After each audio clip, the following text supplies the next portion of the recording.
Le Danemark, cette terre aux contrastes étonnants, se dévoile comme un pays aux antipodes de ce que l'on pourrait imaginer. Ici, les bibliothèques ne se contentent pas de prêter des livres, mais offrent aux visiteurs la possibilité d'emprunter des personnes, des êtres humains incarnant la chaleur et la diversité de la société danoise. Dans cette nation, les femmes, plutôt que de se rendre au travail à pied ou en voiture, pédalent sur des vélos, souvent accompagnées de silhouettes évoquant des déesses nordiques ou scandinaves, gracieuses et puissantes, traversant les quartiers avec aisance. Quant aux prisons, elles évoquent davantage des complexes hôteliers de luxe que des lieux de détention austères, où l'on imagine des espaces élégants, accueillants, presque comme des hôtels 5 étoiles, offrant un confort que l'on ne retrouve pas forcément dans d'autres pays. Le Danemark, souvent désigné comme le pays où le bonheur semble régner en maître, possède une singularité qui fascine. Il abrite des quartiers où l'esprit bohème, celui des hippies, est encore bien vivant, notamment au cœur de Copenhague, la capitale. Ces quartiers vibrants, empreints de créativité et de liberté, côtoient des forêts magiques où d'énormes figures de bois, telles des trolls endormis, semblent veiller sur la nature et ses secrets. Entre modernité et tradition, ce pays offre un spectacle constant qui invite à la découverte, à la surprise et à l'émerveillement.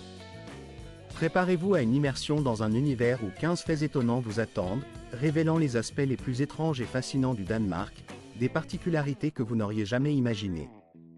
Ce pays, souvent considéré comme un modèle, recèle des trésors insoupçonnés, des détails qui donnent à cette nation une identité unique en son genre. En premier lieu, il faut mentionner que le Danemark est la capitale mondiale du vélo. Ici, la bicyclette ne se limite pas à un simple moyen de transport, elle domine la scène urbaine et s'impose comme la reine des rues. Au cœur de Copenhague, probablement la ville la plus adaptée aux cyclistes sur la planète, l'on croise quotidiennement des hommes d'affaires en costume, des étudiants chargés de sacs à dos, des mères avec leurs enfants installés sur des sièges arrière, tous évoluant avec une aisance déconcertante. La confiance et la convivialité règnent sur ces routes, où la majorité des citoyens, à hauteur de 75%, choisissent le vélo comme mode de déplacement quotidien.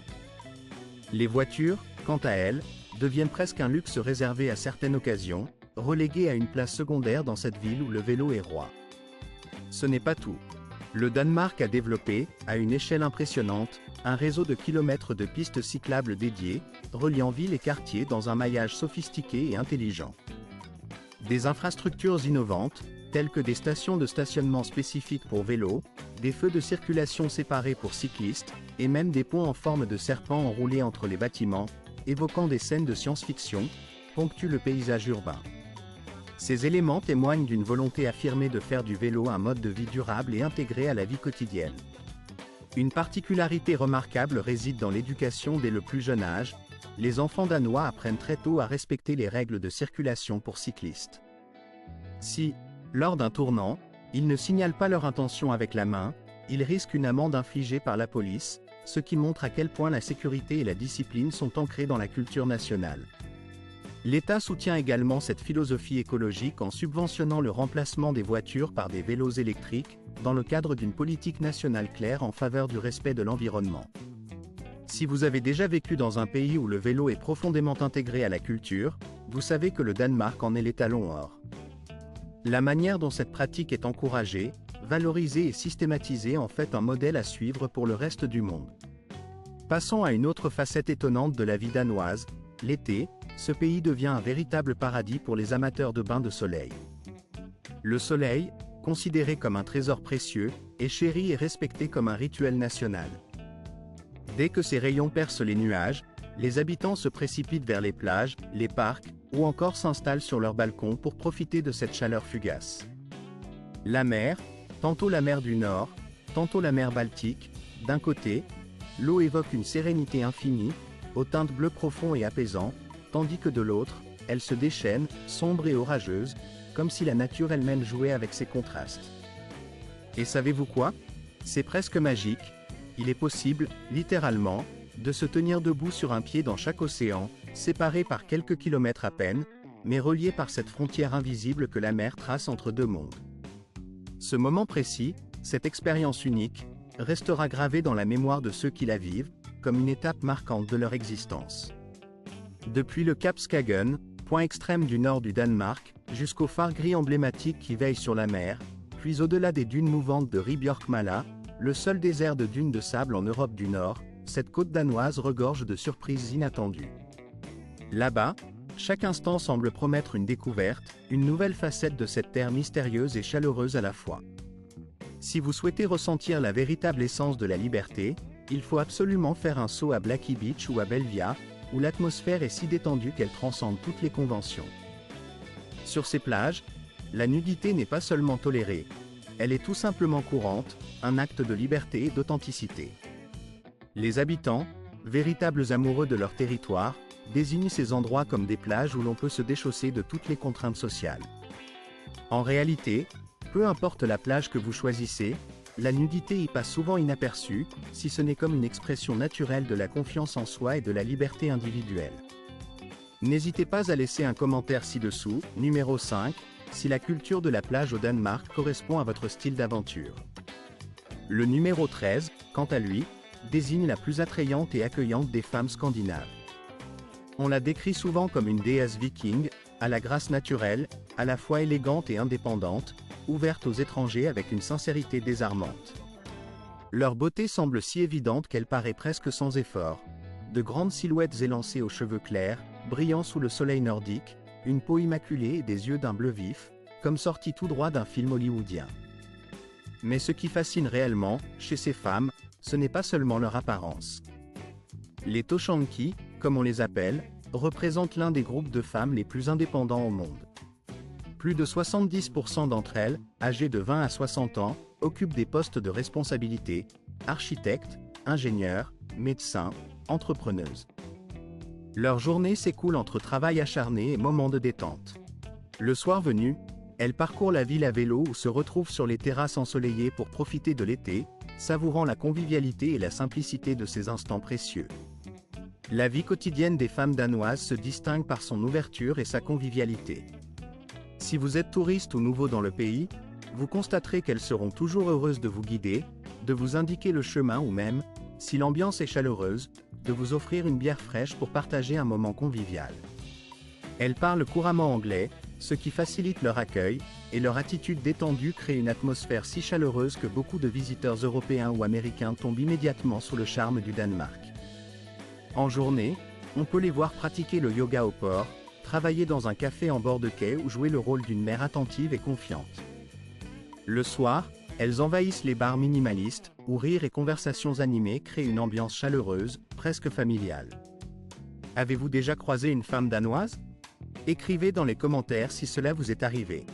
Souhaitez-vous en apprendre davantage sur la culture amoureuse et relationnelle du peuple danois? Le numéro 12 désigne une bibliothèque pas comme les autres, une véritable bibliothèque vivante. Au Danemark, il existe un lieu unique, qui ne ressemble à aucune autre bibliothèque classique. Ici, ce ne sont pas uniquement des livres que l'on emprunte, mais des personnes elles-mêmes. Cette initiative s'appelle « La Bibliothèque Vive » et a vu le jour à Copenhague en 2000. Depuis, elle s'est étendue à plus de 80 pays, offrant une plateforme où chaque individu devient un livre ouvert, prêt à partager son histoire, ses expériences et sa culture. Au lieu de se limiter à des pages, il existe un mode de communication qui donne vie à l'échange, une interaction qui transcende la simple lecture pour devenir une expérience humaine profondément vivante. Imaginez-vous assis face à face avec un livre pas comme les autres, un livre qui respire, un véritable être humain aux contours mouvants, confronté à des préjugés, à des comportements inhabituels ou à des modes de vie peu courants.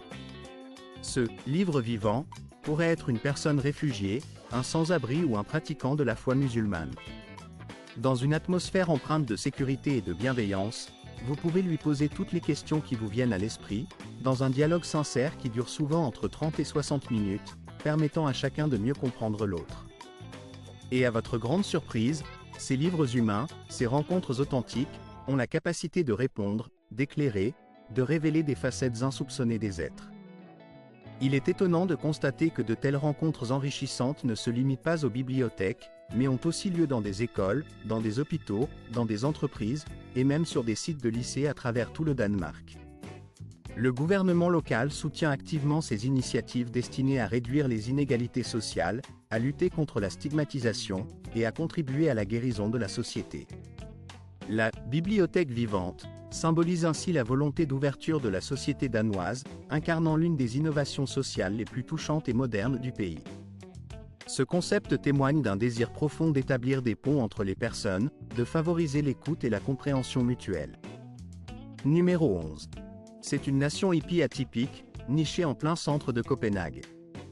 Au cœur même de la capitale danoise, qui se distingue par sa modernité et son ordre, existe un univers parallèle connu sous le nom de Christiania.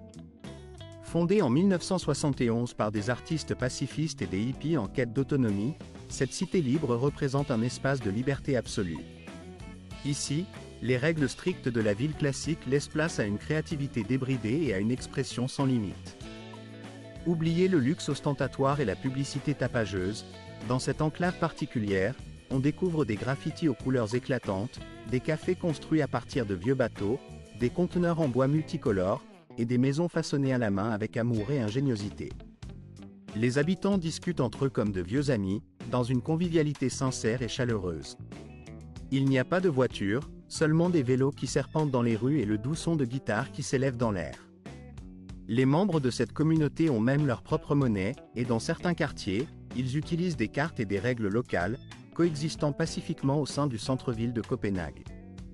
Les touristes, quant à eux, voient cet endroit comme un pays dans un pays, une aventure culturelle à part entière, une expérience à nulle autre pareille, impossible à oublier tant elle captive et émerveille. Numéro 12.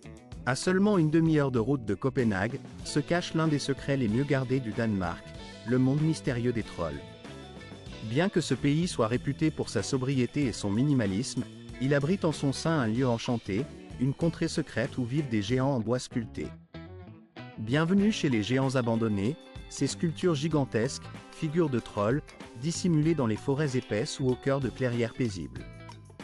Ces personnages joviaux, parfois allongés, parfois grimpant ou somnolents près d'un ruisseau, ont été créés par l'artiste Thomas Damba, qui a utilisé des palettes recyclées, du vieux bois et des fenêtres abandonnées pour leur donner vie.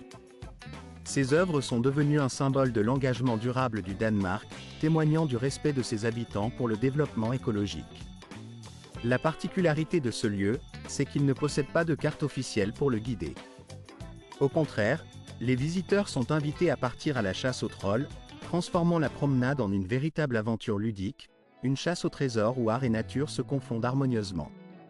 Ce n'est pas simplement un site pour prendre des clichés ou des selfies, mais une quête passionnante qui peut captiver les petits comme les grands, offrant une immersion dans un univers magique où l'imagination n'a pas de limite. Il existe peu d'endroits sur la planète où l'on peut encore découvrir une telle singularité, une véritable alliance de l'imagination, de l'écologie et de la créativité, tissée de façon si délicate qu'elle semble tout droit sortie d'un conte merveilleux du Nord. C'est comme si l'on pénétrait dans un univers féerique, où chaque détail évoque la magie et la douceur des légendes ancestrales. Si l'on pense généralement au Danemark comme à un pays de châteaux pittoresques et de vélos omniprésents, il faut savoir que derrière cette façade tranquille se cachent des géants endormis, dissimulés dans d'immenses forêts mystérieuses, attendant patiemment d'être découverts par les âmes aventureuses. En 5e position dans ce classement inattendu, il ne suffit pas de venir au Danemark sans précaution, surtout si l'on ne souhaite pas dépasser un seuil financier de 1 400 $. Bien que la réputation du pays repose souvent sur sa transparence et sa sincérité, il faut reconnaître que l'immigration, règle incontournable, peut surprendre les nouveaux arrivants par sa simplicité apparente, mais aussi par ses subtilités. En entrant dans le pays avec l'intention de demander l'asile ou de déposer des actifs dépassant la somme précitée, il se peut que l'on soit invité à contribuer personnellement à couvrir ses propres frais d'hébergement, une pratique qui peut paraître inhabituelle à première vue. Cependant, cette règle, instaurée en 2016, s'inscrit dans la stratégie danoise visant à préserver l'équilibre fragile de leur système de sécurité sociale. Ainsi, citoyens comme visiteurs participent à un fonds commun, permettant de maintenir la stabilité économique et sociale de cette nation. Il est important de préciser que tous les biens matériels ne sont pas soumis à saisie. Les objets ayant une valeur sentimentale, tels que des alliances, des photographies de famille ou des souvenirs précieux, restent généralement à l'abri de toute confiscation. Bien que cette politique ait d'abord suscité une controverse, la majorité des résidents du Danemark considèrent aujourd'hui qu'elle est juste, voire nécessaire. Pour les locaux, ce n'est pas une mesure de cruauté, mais un signe évident de bon sens, une façon de préserver l'équilibre social face à une mondialisation de plus en plus complexe. Peu nombreux sont ceux qui savent que le Danemark figure parmi les pays offrant le plus haut niveau de protection sociale au monde, et cette règle particulière contribue à maintenir cette stabilité et cette équité, même pour ceux qui arrivent de l'étranger en quête d'un nouveau départ.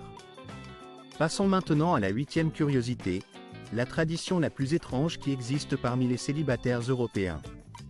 Au Danemark, une coutume unique, presque folklorique, s'est forgée pour ceux qui n'ont pas encore trouvé leur âme sœur. Si vous avez atteint l'âge de 25 ans et que le mariage ne fait pas encore partie de votre horizon, alors vos amis organisent pour vous une fête très particulière, appelée la fête de la cannelle. Lors de cet événement, vous êtes aspergé de poudre de cannelle de la tête aux pieds, comme si vous veniez tout juste de sortir d'une boulangerie, tout en riant et en partageant un moment de convivialité. La fête est à la fois amusante, inoffensive et empreinte d'une innocence désarmante, emplie de parfums subtils qui réveillent les sens. Généralement, ces célébrations ont lieu dans la rue, dans un café, au travail ou dans tout autre endroit bondé, rendant presque impossible de se dissimuler du regard des autres. Certains amis renforcent cette tradition en ajoutant des fleurs de cannelle, du café, de l'eau ou même des œufs, transformant la fête en un véritable spectacle de rue, où la joie et la surprise se mêlent dans une explosion de couleurs et de senteurs. Cette coutume remonte à l'époque antique, lorsque les marchands d'épices danois, accaparés par leur activité incessante, n'avaient pas le temps de se marier, laissant place à cette tradition singulière. Aujourd'hui, cette fête constitue une façon amusante et sans jugement de célébrer la vie, indépendamment du statut marital, dans un esprit de liberté et de légèreté. Et pour couronner le tout, si vous avez dépassé la trentaine sans être encore marié, alors vous risquez d'être bombardé de piment fort, symbole de cette tradition qui, tout en étant chaleureuse et joyeuse, peut aussi se révéler quelque peu piquante. Le Danemark, pays réputé pour son bonheur et son bien-être, cache sous ses traditions une énergie parfois ardente, à la fois au sens figuré et au sens propre. Enfin, en 7e position, se trouvent les centres pénitents. L'un des aspects les plus remarquables de la prison de Halden, située en Norvège, réside dans son approche profondément humaine et innovante de la réclusion. Ici, il n'est pas question de barres de métal ou de fils barbelés qui marquent traditionnellement l'univers carcéral. Au contraire, cet établissement se distingue par un cadre où chaque détenu dispose de sa propre chambre, équipée d'une mini-cuisine, d'un téléviseur à écran plat, et lui conférant la possibilité de préparer ses repas à partir de produits qu'il choisit lui-même, dans une forme de souveraineté et de respect de la dignité. La particularité essentielle de ce système réside également dans la liberté accordée aux prisonniers de travailler à l'extérieur de la prison pendant une 8aine d'heures par jour, avant de revenir le soir dans ce lieu qui ressemble davantage à une résidence qu'à une institution punitive. En outre, ils reçoivent un salaire pour leur travail, ce qui leur permet de maintenir une certaine autonomie financière. Pour beaucoup d'Américains, cette conception peut sembler sortir tout droit de la science-fiction, mais au Danemark, ce modèle est une réalité tangible, fondée sur des principes profondément différents de ceux que l'on trouve dans d'autres pays.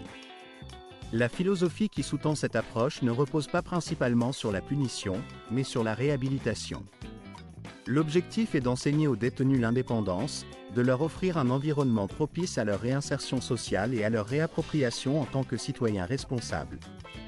Ici, les gardes ne s'illustrent pas par des cris ou des violences, et les cellules ne sont pas surpeuplées, même si quelques espaces de détention traditionnels existent. La prison comprend aussi des zones de calme, des terrains de sport, des parcours pour le développement des compétences, et même un studio de musique destiné à ceux qui rêvent de monter sur scène. L'atmosphère y est conçue pour encourager la croissance personnelle et le respect mutuel. Ce qui frappe le plus dans ce modèle, c'est le taux de récidive, qui n'atteint qu'environ 27%, contre 76% aux États-Unis.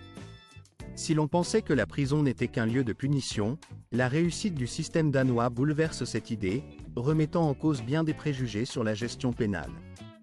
La différence est si profonde qu'elle incarne une véritable révolution dans la façon d'envisager la réinsertion. Le Danemark, par son approche, montre qu'il est le seul pays où la parole ne s'emploie presque jamais avec le mot « s'il vous plaît ». Tout le monde, ici, est habitué à une politesse implicite, à un respect mutuel qui ne nécessite pas de formules cérémonieuses. La société danoise valorise la courtoisie, mais celle-ci s'exprime surtout à travers le contact visuel, l'intonation sincère, et un comportement naturel. La politesse ne se résume pas à des phrases toutes faites, mais se manifeste dans la simplicité et la spontanéité des interactions quotidiennes. Dans leur culture, le respect est considéré comme une norme implicite, une évidence que chacun adopte par défaut. Dans un tel contexte, il n'est pas rare d'entendre un résident d'été dire simplement « Donne-moi du café », ce qui peut paraître dur ou abrupt à un étranger, mais qui est en réalité une marque de politesse tout à fait normale pour les locaux. Il est également intéressant de noter que, lorsqu'ils parlent anglais, les Tatars, par exemple, oublient souvent d'ajouter le mot « s'il vous plaît », ce qui peut donner une impression de froideur ou de distance. C'est pourquoi les enseignants d'anglais au Danemark insistent beaucoup auprès de leurs étudiants, notamment ceux qui aspirent à vivre ou à travailler dans des pays anglo-saxons, sur l'importance cruciale de cette formule de politesse.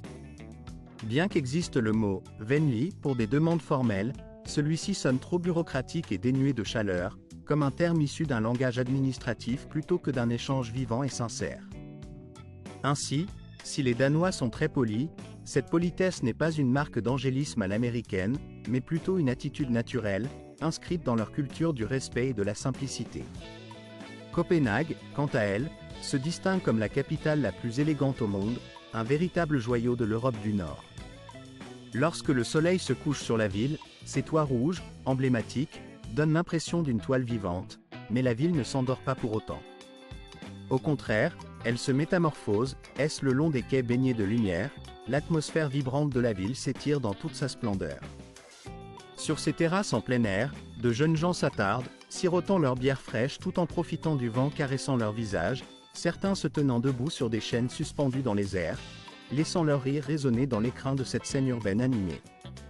À proximité, des couples marchent bras dessus bras dessous, le long de la rivière, leur palan est synchronisé évoquant une harmonie douce et intime, comme si le temps s'était arrêté dans cette promenade paisible. Non loin de là, des musiciens de rue jouent du jazz avec passion, leurs orchestres improvisés apportant une touche de spontanéité et d'authenticité à l'ambiance déjà chaleureuse.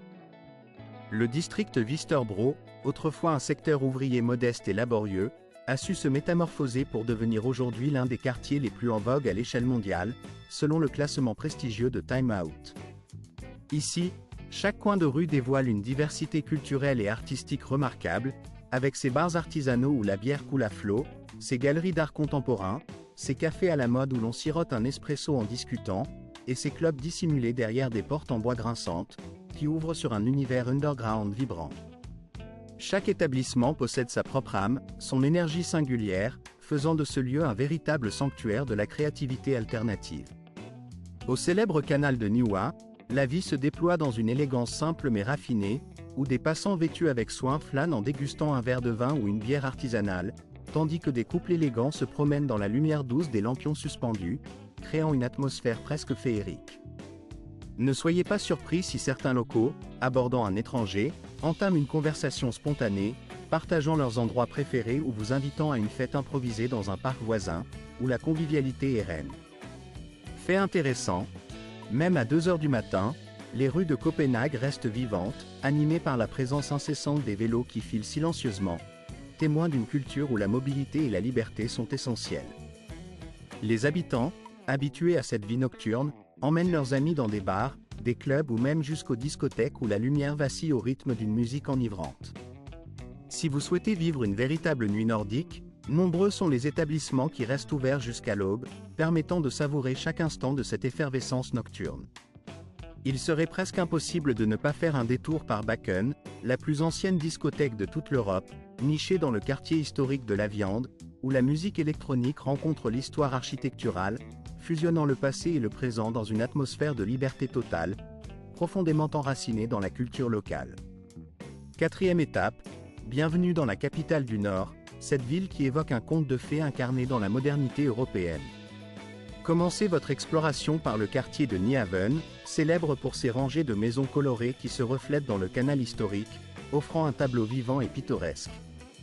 Prenez le temps de savourer un café en terrasse, tout en écoutant de la musique live jouée au bord de l'eau, puis dirigez-vous vers le parc Tivoli, l'un des plus anciens parcs d'attractions encore en activité dans le monde entier, où l'histoire se mêle à l'amusement dans une harmonie parfaite.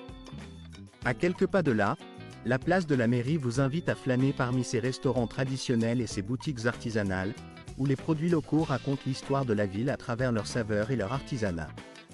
Poussez plus profondément votre curiosité en découvrant le château de Rosenborg, une forteresse royale qui abrite couronne et trésors séculaires, témoignant du riche passé monarchique danois.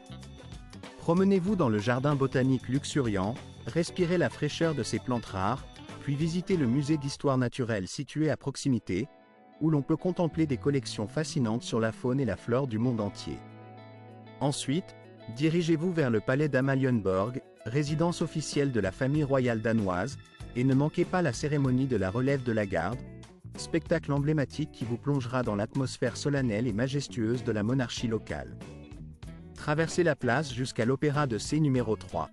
Des festivals remarquables et uniques en leur genre se déroulent au Danemark, un pays dont l'image ne se limite pas aux feux d'artifice ou à la musique pop. En effet, cette nation nordique, souvent perçue comme conservatrice, réserve pourtant à ses visiteurs et à ses habitants une multitude d'événements insolites et colorés qui méritent d'être découverts.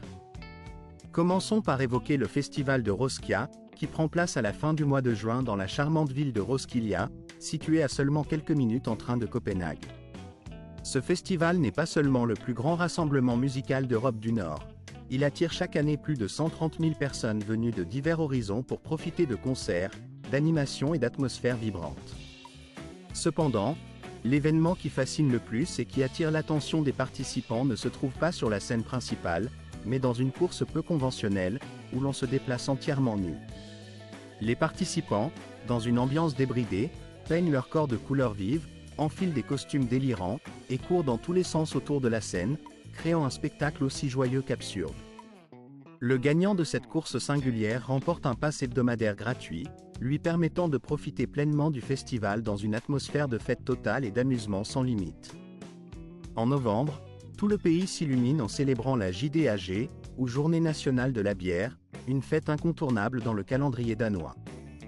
Lors de ce jour, le premier vendredi de novembre, une tradition bien ancrée voit la sortie des bières de Noël, notamment la célèbre Zulbrik, dont la dégustation est devenue un rituel attendu avec impatience.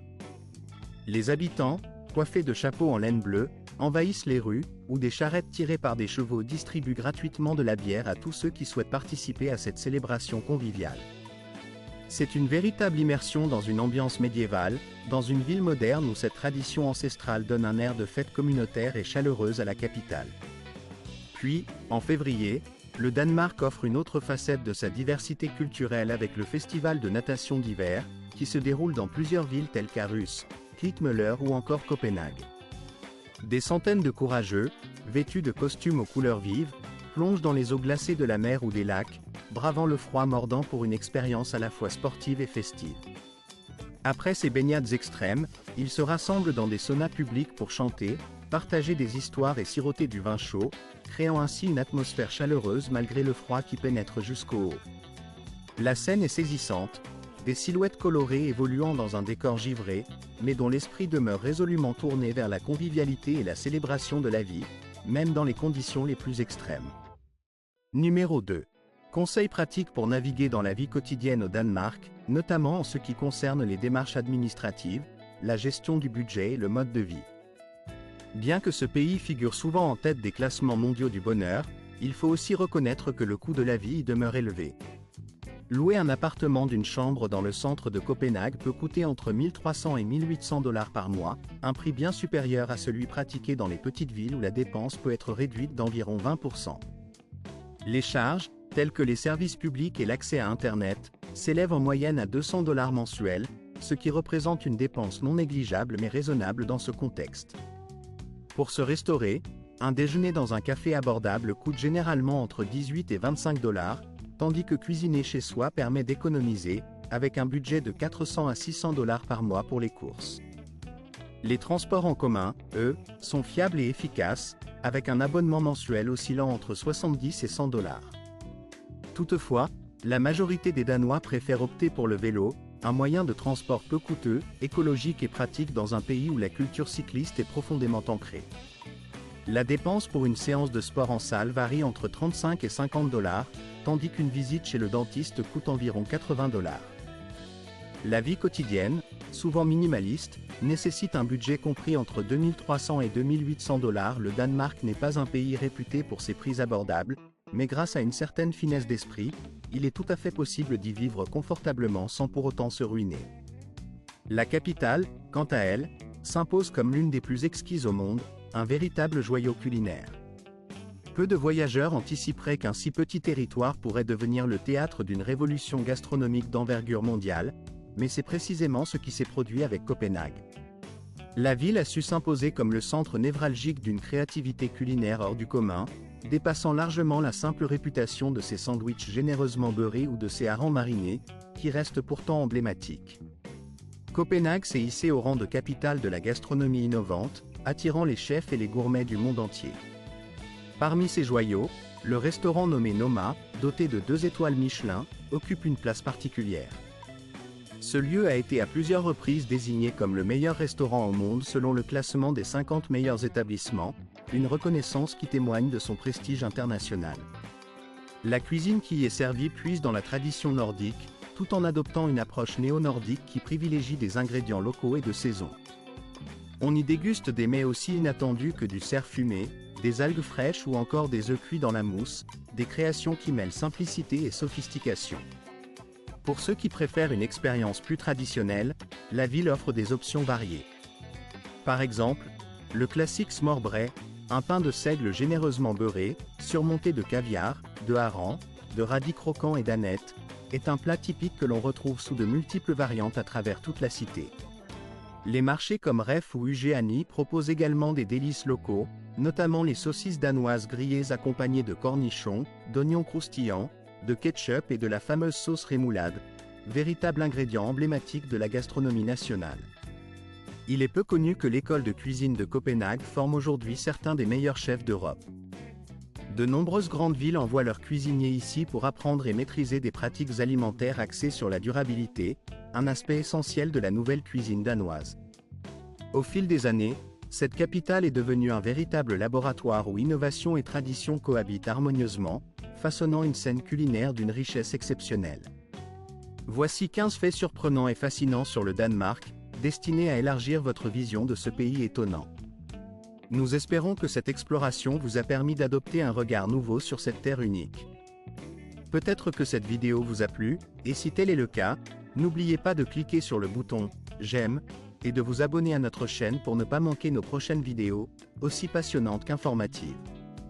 Votre soutien est précieux, il nous encourage à continuer de créer un contenu toujours plus captivant. N'oubliez pas de visionner la vidéo suivante, qui apparaîtra sur votre écran, car elle réserve sûrement des découvertes que vous apprécierez. Pensez aussi à laisser un commentaire pour nous indiquer le pays que vous souhaitez explorer lors de nos prochaines aventures. Merci infiniment d'avoir pris le temps de nous suivre, et à très bientôt pour une nouvelle immersion dans un univers encore plus fascinant.